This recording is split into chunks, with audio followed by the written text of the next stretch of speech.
because when I was listening to your presentation, thank you, by the way, I felt I understand more and more, but sometimes I'm not sure. Anyway, thank you to Valentine, thank you to Bart and all the team, Elizabeth and all the guys for putting up such a wonderful conference. I was really impressed when I came here, and I said like 450 people. We just had the national conference in Austria, and it was like 80. So guys, it's very little, and thank you for the invitation. So we're dealing today with the attacking game on the orange, on the green court, and it could also be like, as I marked here, playing at the net effectively. So we've been dealing with orange and green almost like 20 years, as you will see in a minute. And the question is now, what is the challenge actually when we're talking about of player development? What does it mean actually? Because I found in my country, and I know it's different here, but in my country it's like with the smaller courts, with the slower balls, with the rackets, we get something like a new hardware. But many coaches still teaching like it is the old software actually, just like feeding different balls now, but not using actually the smaller courts and the balls to teach the game in a different way. It can be much closer. So we did a research, which I will show you in a minute. So talking about player development, actually, I think the number one thing is the player should understand the different and to evaluate the different game situations. As we all know, there are like these 5 game situations. I could be the server, I could be receiving. Both players can be on the baseline. One player can come to the net, or I play at the net, or my opponent is coming to the net. So these are the 5 standard situations that most of you for sure know. But it's not only understanding and evaluating the game situations, it's probably also taking a decision. So think about when you feed a ball to the player and you give them like technical information. So the moment he is hitting or she is hitting the ball is more a link to a technical information that he tries to do, but not with a tactical intention. So the key is really every time you're hitting a ball, think about its deciding point, and it's your second serve. So you're not going to think about how to toss the ball, how the position of your feet, what you do with your knee, where the palm of your hand is. So you're probably actually thinking, okay, what am I tactically going to do? Taking a risk or hitting the ball just in. So we know these 5 tactical intentions, probably, which we call in English is the trading, it's the building, it's finishing the point, it's neutralizing, it's staying in the point, or it's turning the point around. So these are the tactical intentions that the player normally has to link his stroke with one of these intentions. But it's also, and I'm very happy that you showed this video with the jump ropers, because it's very, very important thing that we have to teach to children and to players. I think you didn't mention, maybe I didn't get it, it's the inattentional blindness, you know, the phenomenon when they focus on one thing, but you don't see the rest of the situation. So this happens actually when we're teaching. The more we focus on a technical detail, we don't see the game situation. And just the information, research tells us that the best age for developing game creativity is between 7 and 10.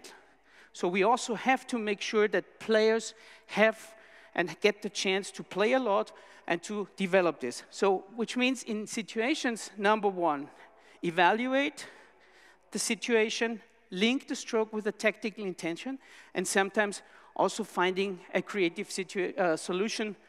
So the question, why do we think is the orange court so important for developing all these things? And I say, even not only the orange court, but the step before the red court. And I always try to see it, imagine the child is coming with a backpack of movement, of playing experiences. And everything that you bring to the next court is the chance for that to develop and to use. If you come to the if you come to the orange court and you've never been playing at the net, it's gonna be the first time you start playing at the net. And if you haven't learned and developed your attacking game on the orange court, so the next step will be, okay, I have to do it on the green court. But it gets more and more difficult. So when you're 14 and you have never been playing at the net, or you don't feel comfortable, every time you go to the net on a short ball, you're leaving your comfort zone.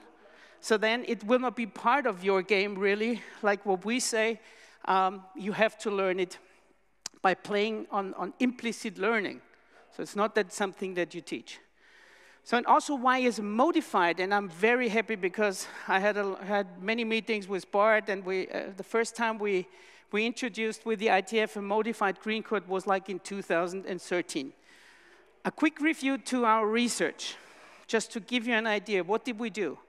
We compared, some years ago, the game structure. On the one hand, we compared the ATP playing on full court with a yellow ball of the tournaments of Roland Garros in Hamburg, which was about 11,845 strokes. So then we compared the 12 and under national championships, which was played on full court with a yellow ball. Then also 10 and under on a green court, which was a full court at the research, the National Masters, which was played with a green ball. And then on an orange court, which a group where it says 8 and 9, so half of the group was 8 years old, like our two players here, and half of the group was 9 years old. So we compared this all together with like 30,000 strokes that we analyzed over there, and we looked at certain parameters like how many points do they win on first serve, how many points do they win on the second serve, return points and all this. But what's very interesting, and this is what we're gonna look a little closer, was the percentage of points player won moving up to the net. And this was interesting because when we looked at it and we said, okay, the ATP in this research, they won 67% of the points when they moved up to the net. So when we looked at the 12 and under, the players were only winning 47% of the points. 10 and under, 32. But orange, they won 52. So there's almost 20%, so as you can see down here, so, and this happened to so many, almost every parameter that we looked at on this research, comparing the game structure in these 4 areas, playing on the orange court was closer to what we finally see at the end. So in English, we call this what you see from the 9 and under, that it goes down to 10 and then up, starting again. They call it the green slump. So it's like really the game is losing quality, especially on the serve. So the difference, the time difference on the return from point of contact on serve to point of contact on return is about 4/10, almost half a second. So which means players on the orange court, when you work with them, taking the early close to the baseline, they have half a second, almost less, to return the ball than the 10-year and the 12-year and under.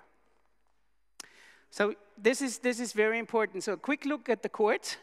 This is how we started in 2000. We were thinking about what is the court ratio between length and width, and we came up with, okay, it's 2.88, so the court is almost 3 times as long as it is wide. So if you look at this, these are still the measurements that we use in Austria. So we play 1783 and 617 and 823. I don't say that this is better than 18 or 640, whatever. The key information is the court has to be smaller, actually, so you need sidelines. And I just came here 2 days ago. One regional federation in Austria, after 10 years, decided not to use sidelines anymore on the orange court. So we're stepping back already. And I remember there was, I think it was in Antalya, when the guy from whatever, Ukraine or someone came up to me and said, now I know why the players are not moving to the net. Because the difference is there's a meter less to cover. And what is even more important, when you change from orange to green, and I'm so proud because I think Belgium is the only country now using a 21-meter court, and there's a clear research on that we did. You have to take a step in between. But the court from orange to green is like 77.8% getting bigger. So that's huge. The net goes higher, the point of contact for the serve is different, it's almost 60 centimeters different.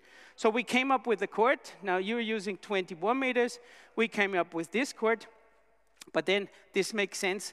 So to develop an attacking game from orange to the next level, it has to be on a smaller court. That's for sure, that all the research numbers, all the data that we get tells us this, and I just can congratulate you that you're using this.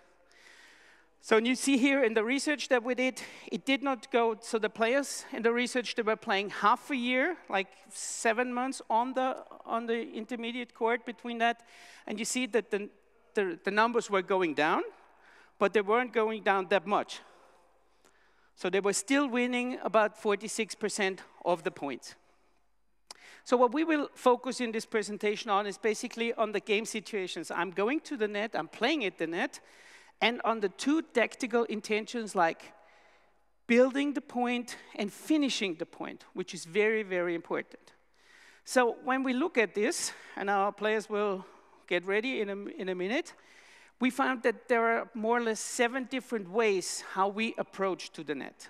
The first one is that we call traditional. Okay, so first thing to look at is the traditional way to approach. When do we see this? Sometimes after a good first serve.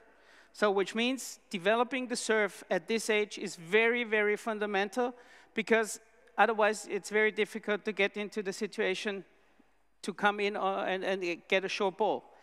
Then perception plays an important role. For me, it's the key role actually for children, because you need to see the ball coming short. You need to take an early decision to step into the court and go for the short ball of the player. Then, of course, the intention that you have when hitting the ball has to be, I want to put my opponent under pressure, which means actually the tactical, you have to move your opponent in this situation where you just say, his only intention is now either neutralizing or staying in the point.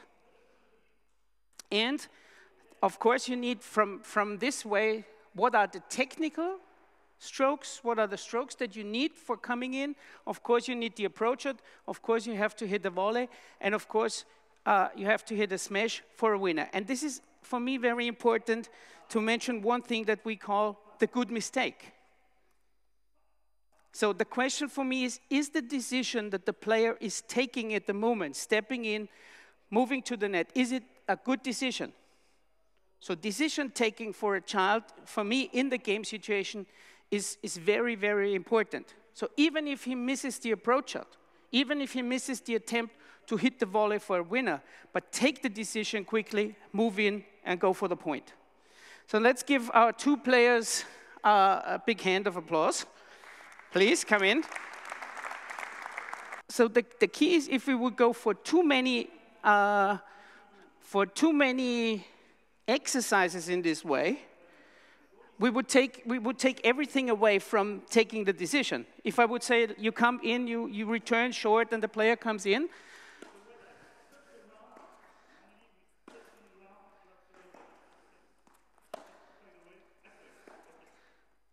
Did you see? He missed this one. So the question was now, can the player discover which is the ball that he can attack with? So for this, let's do one exercise first, okay? We rally. We do this with the colors. So the boy's gonna rally, and they're gonna, every time when the ball will bounce, okay? They try before the bounce to say in which area the ball is gonna bounce. Is it gonna be in the green, or is it gonna be in the orange zone? But they should do it not with the bounce or after the bounce, but probably before that. Because the earlier they can see the bounce, the earlier in the next step they will realize where will be my foot position when hitting the ball, they can have a chance to attack. If it takes too long, if they see, okay, now there's the bounce, I missed it, they will not come in. Okay, let's try. Okay, so you rally and say it.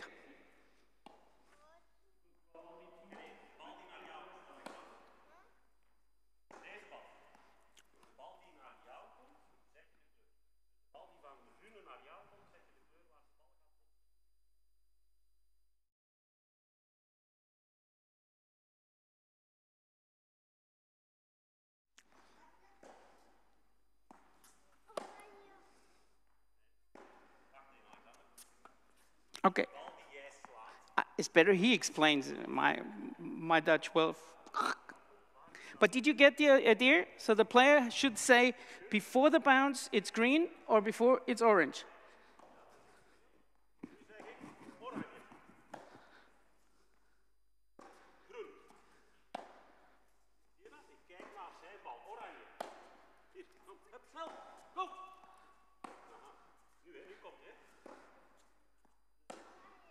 So you see when the information comes? Try it early.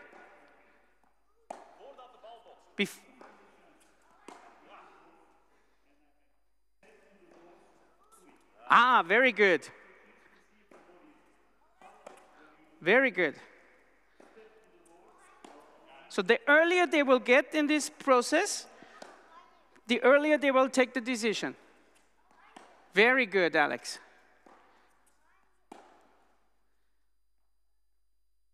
So on the other hand, what do you think will the other player try, and what will both players try? Will they go for orange zone, or will they go for green zone? No, they will try to keep the ball deep, just to prevent the opponent from coming in. Okay, do it one more time.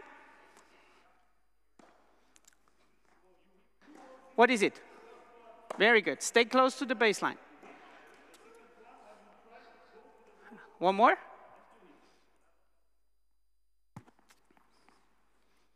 And go.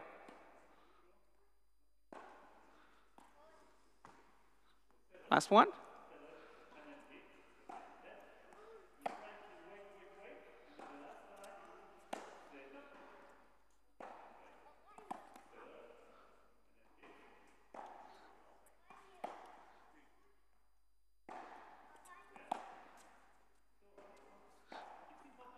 Very good. So stop for a second. So of course they should also work when they think that the ball is in the red zone, the ball is out. Not take it. Because it's very difficult when you move up to the net for the child to discover the passing shots which will be wide. So they have to work on that. So now we do it with the position where they stand when they're hitting. Come close to the... So they do the same thing, but when they move in and they think I get to hit the ball in the orange zone, they say in which part of the court they're going to hit the ball. Okay, so we get 3 zones now, because then we say, okay, this is red, I'm in the red zone. Here we go. Where are you? Red? Red? No, you're in the red zone. Now where are you? Okay, got a chance. One more.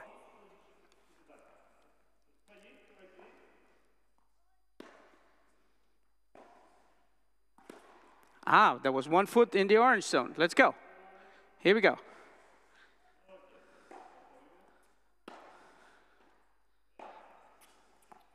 Last one, come in. Oh, I missed the player.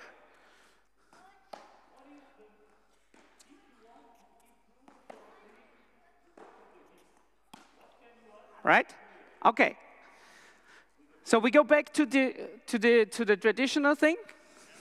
But you see, even that you give them another job to do, and the quality of the strokes probably,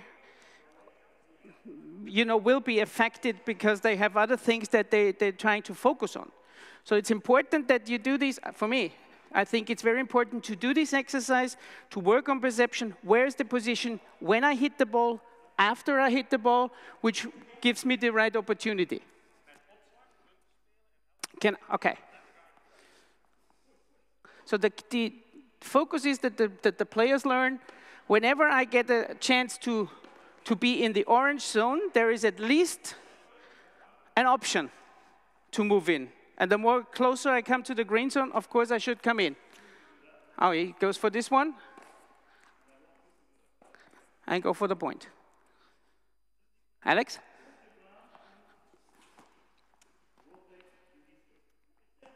Try again. Try to come in on the short balls.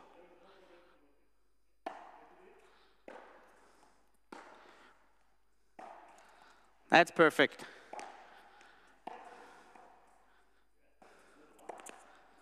But did you see, it was good return, pressure on the opponent, short ball of the opponent, and Rune come in came in for the volley. And also, please support your player to say to win the volley quickly, not 5 volleys. Very nice. Good shot. And even support them when they do things right, and even if the ball is out that much. So don't worry. One more. Last one, and we go to the next.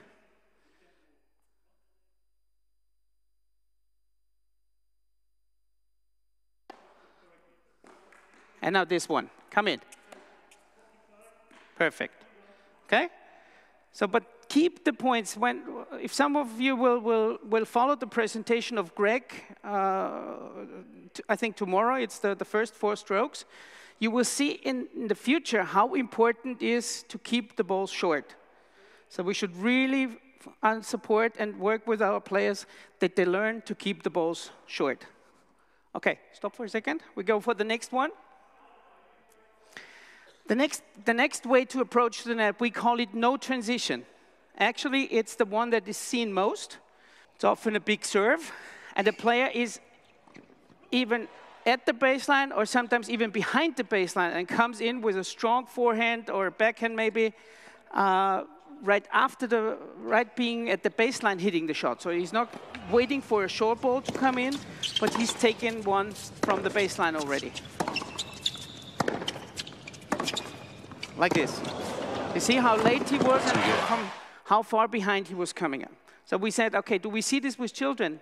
Yes, but what do they need? Okay, so what do we see? It's actually, from statistics that we look at, it's the most popular way to go to the net for the players. So we know why we're talking about developing a good first serve and developing a good forehand, because it's a good opportunity to keep the ball and the point very short.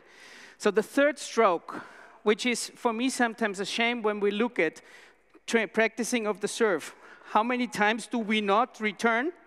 And how many times do we not have a third stroke in the serve and return practice? So basically we find it on a baseline rally, player hitting a strong forehand, sometimes inside out. Player is trying to stay in the rally. And also again, good anticipation. Now go, go! Perfect. I hope we got this one on video. I hope we get this point on video. But that's exactly what he was doing. Serve, although it came from the return player, but it was good return and he put pressure on the server. Here we go, and go. And win the point. He won the point. But think about how many times do players really miss these easy shots?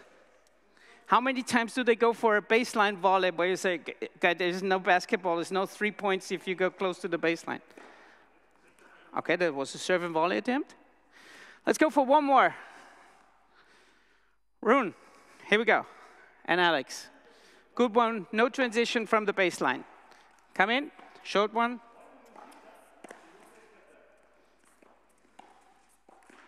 Very good. So you see what happens automatically, which this boy did now, was not coming in by no transition. He came in on the traditional way. So this is why I don't like too many times to work just only this one, because you have to pick the situation, you have to perceive the ball, and then make the right decision on coming in. Last one, and then we stop. One more.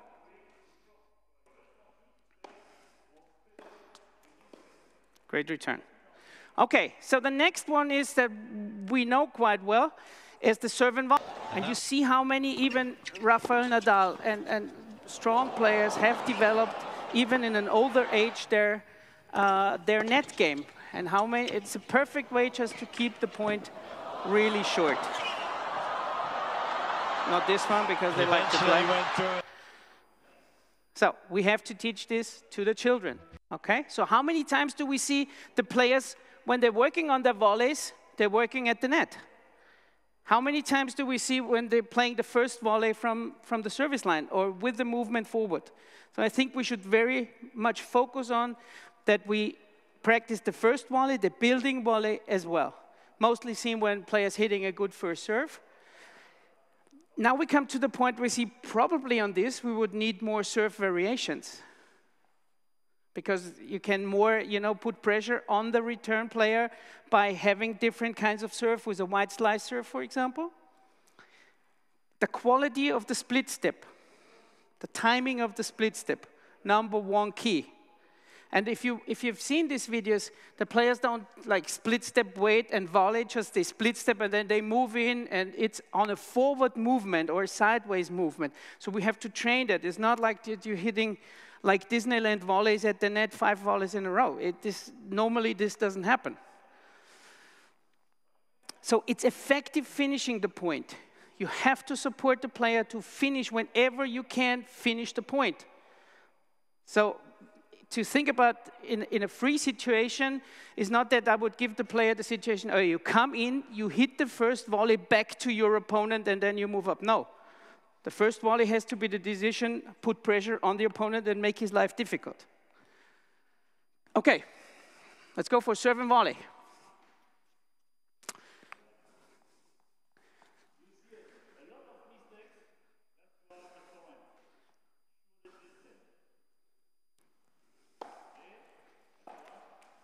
Good serve.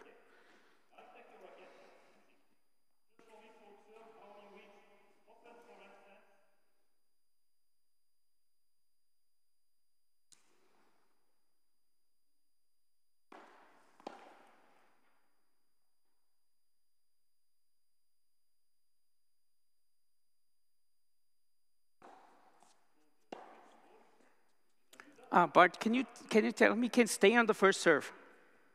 Okay? That's one thing I would allow, is just keep going with the first serve. Don't worry if you miss this one. Just keep going with the big first serve and a big first serve attempt. Let's go.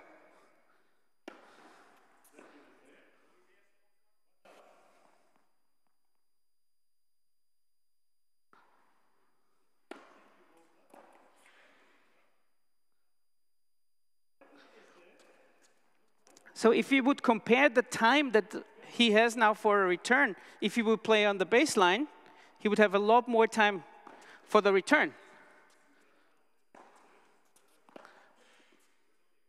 Serve and volley.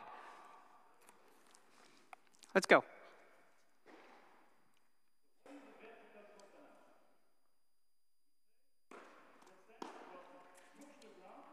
Very good. So even this, think about doubles when this afternoon I'm doing the presentation on doubles. How important is serve and volley for playing doubles? And now he's judged now that he thinks the ball will be out and he was not taking it. Very good. Come in. Go return.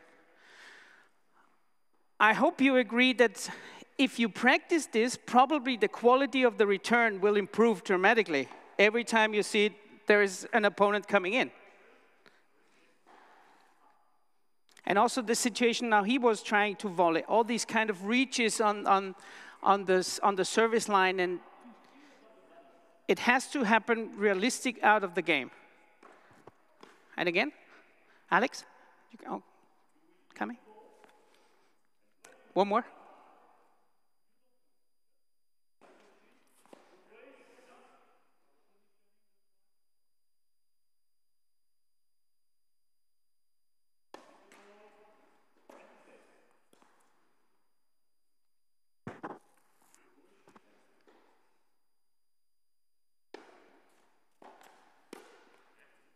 Okay.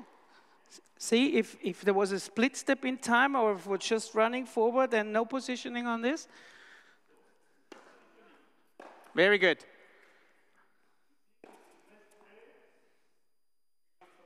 One more, last one, or two.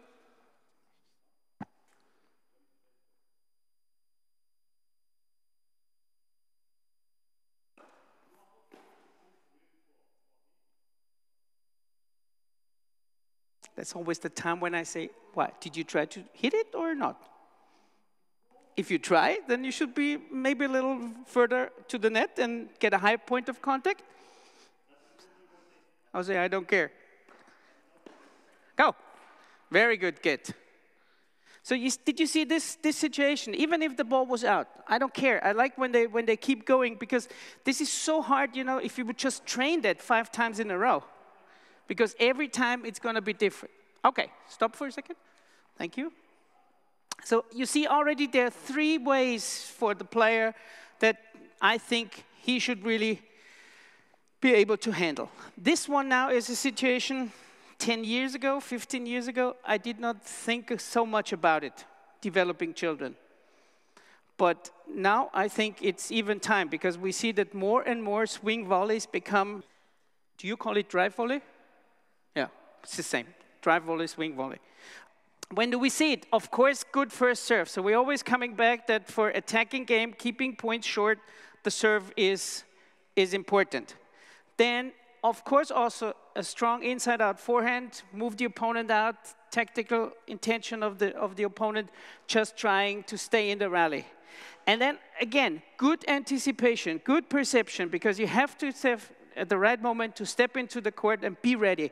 How many times do we see players hitting strong forehands, backhands, but waiting behind the baseline? And then the chance is missed. Okay, we try. Maybe we get one. For Belgium TV. Dennis Flandern TV, let's go. I pay an extra ice cream, guys, if you finish a point with the swing volley, I tell you. Alex, you serve? Let's try.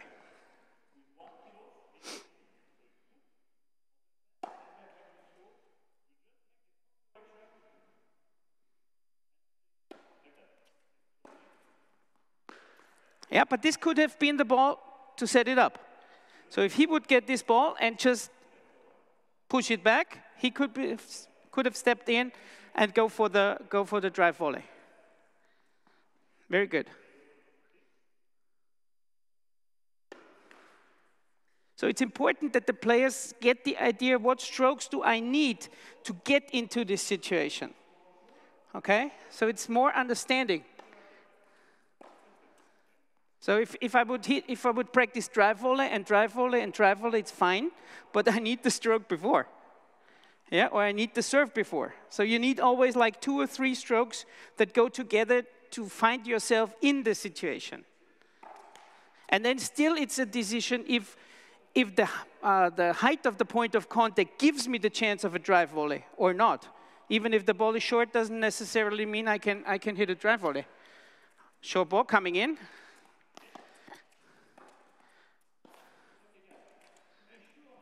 Good one. So we're back in situation 1, traditional approach. Here we go. Still waiting for the ice cream to pay, guys.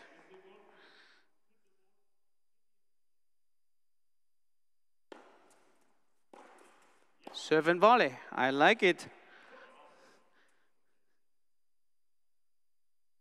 So it's also important that they understand it's another option to go there. It's not every situation is like this.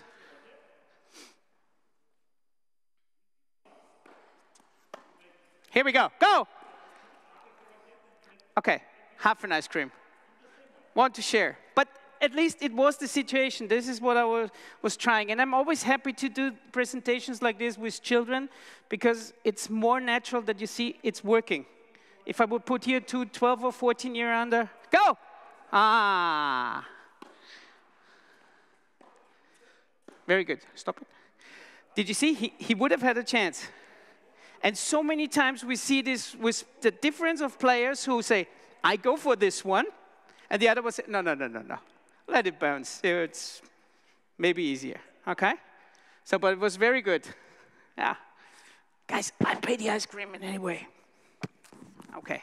So we go to the next one. Brought in. Another way to attack the net, actually, but it's not me attacking the net in this case. Actually, I'm bringing in my opponent. So what does it look like? So guys, let's see. Here we go.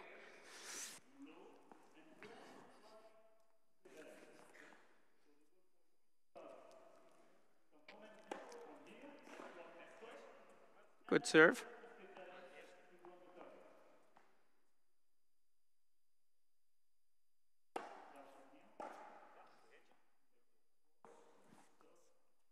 Do you need more balls?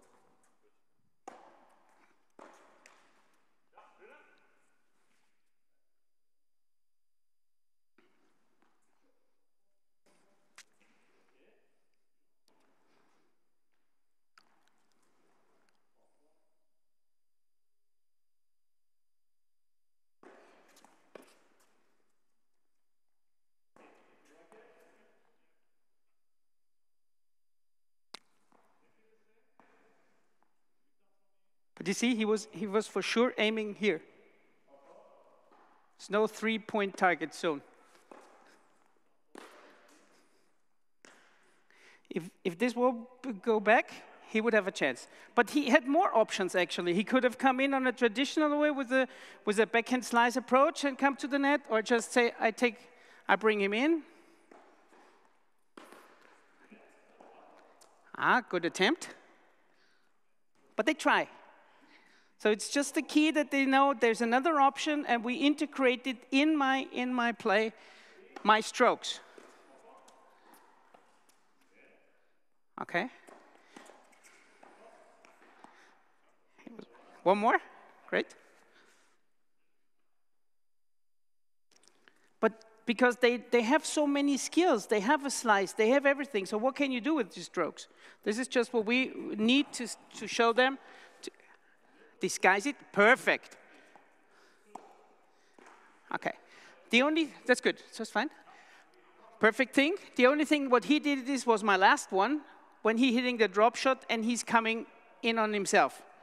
Okay, so we see brought in means basically you're rallying from the baseline, you get the point of contact inside the court, the attention is to bring the player in, but you stay back at the baseline or maybe on a good position, and then wait for a passing shot and win the point for a passing shot.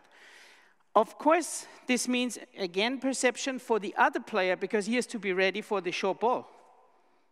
Okay, so when you see that the player is using a slice and you see he has this option, but you don't know as a receiver, is he coming in on the short ball with a traditional way slice, or is he just bringing me in?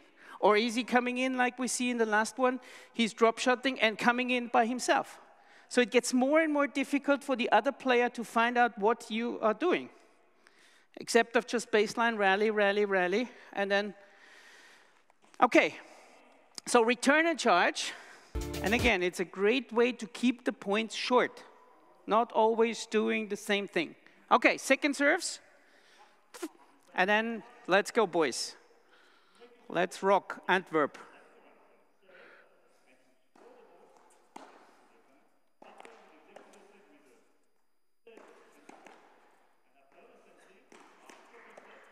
Very good. So another point at this game, when you see he was hitting a great forehand, but probably did not realize that he was being under pressure, and he's not going to hit a fantastic volley for a point, that he was just getting in trouble reach, and he missed the first step to come in on the short one. That's probably why he was late on the last stroke, but beautiful.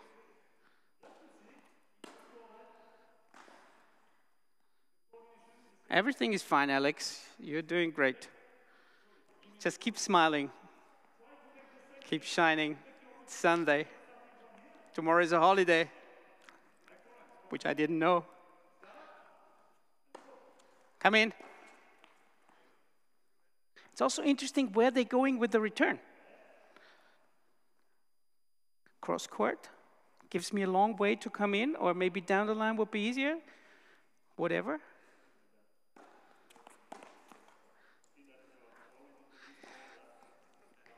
This would happen. Oh, thank you, Alex. Stop for a second.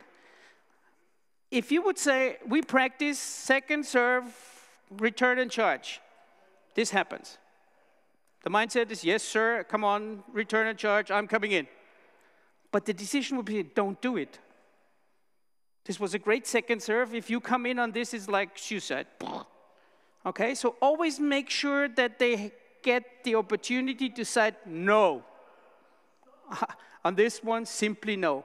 Because he did what I said or what I expected, but thinking about game decision, it was a wrong decision. But maybe I was I was responsible for this decision because I made him say, okay, you come in on this return. But always make sure that the player understands it has to be the right ball. So think about if you're hitting a rally, 3 times cross court, 4th shot is short, and you come in on the 4th shot. Yes. But maybe the 2nd one was already the short one, you should have come in. And the 3rd one was deep. It was much too deep as you wanted as a coach to play, and the player comes in. So make sure decision-taking is the #1 thing that the players learn. Is it the right decision? And whenever he misses something, but the decision was good, support him.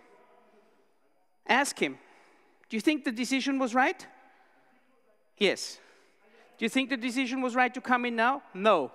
So don't do it. Even if this is the exercise. Okay? So last one, return and charge quickly. We see this mostly on second serve. I think on orange court especially, or on the modified green court, there's a good chance to do it. Early point of contact, hitting a forcing shot, player coming in with a slice or with a topspin drive, whatever. And again, good anticipation for the bounce of the second serve.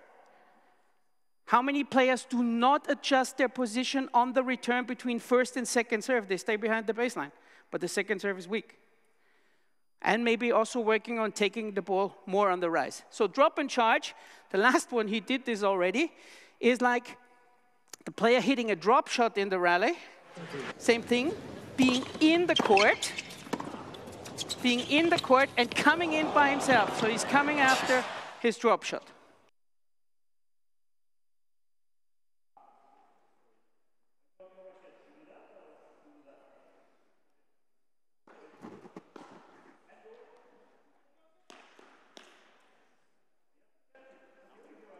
He's not happy with this one. I can see in the face. Come on, guys, you do great.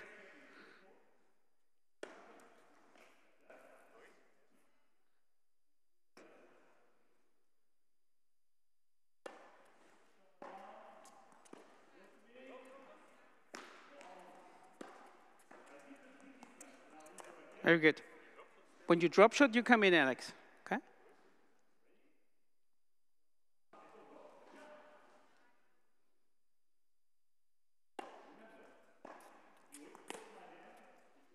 Drop. Come in, come in, come in. That's the ice cream ball. Great job. Okay, you got it? That's the idea. So fine. We got now 7 ways, actually. Point of contact should be, again, inside the court, working on disguising the stroke. It could be a big forehand, or it could be a drop shot, whatever it is. And again, anticipation for the short ball. The better you realize it's going to be a short ball, the more options you have, and then hit and approach it and close in. So basically, this would be the program for me for a good orange court and player, and then also bring it to the next level. But it's, of course, not a job that you do in 1 day or in 1 month. But this is what I would think is really optimizing playing on orange.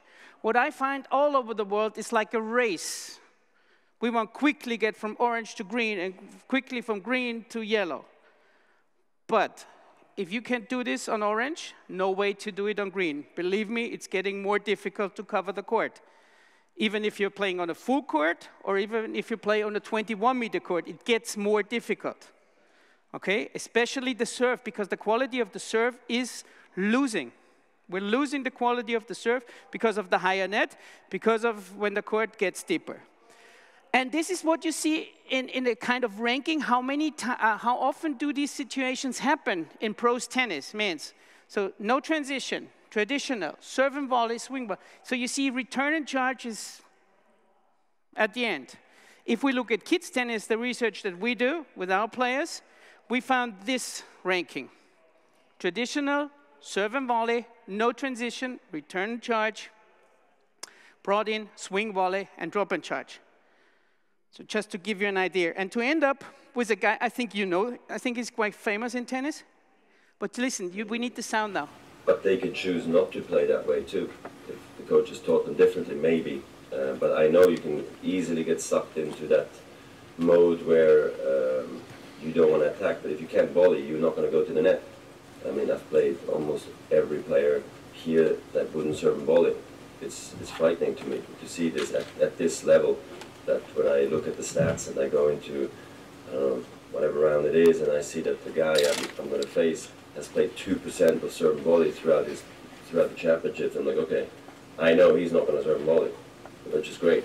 So and then we're talking on grass, and he was playing fast this week, and I just feel like I wish we would see more coaches, more players taking chances up at net, because good things do happen at net, but you want to be up there and have to spend some time up there to feel good and confident up there. Did you see, this was quite interesting. This was the day at the press conference after Federer won Wimbledon, and he says, if I play a player, they only play 2% serve and volley, I says, fine, he's not coming in, I can do it. I'm going to use it. And he wished more coaches would do this. So I think the next generation is not strong enough. I wish they volley more, was the headline. And so I think we have to put more the attacking game in this kind of the DNA of the players. And remember, between 7 and 10 is the best age to introduce all these things. So whatever you teach them, whatever they learn, they can bring in to the next level. And it will get difficult, of course. And especially when they get more attacking skills, they will be more successful playing doubles. Because they're more used to get the deep volley, to get a half volley, to put the volley away, drive volley, and overhead, the quality of the serve, the quality of the return. Anyway, guys, thank you so much, and I wish you a nice conference. Thank you.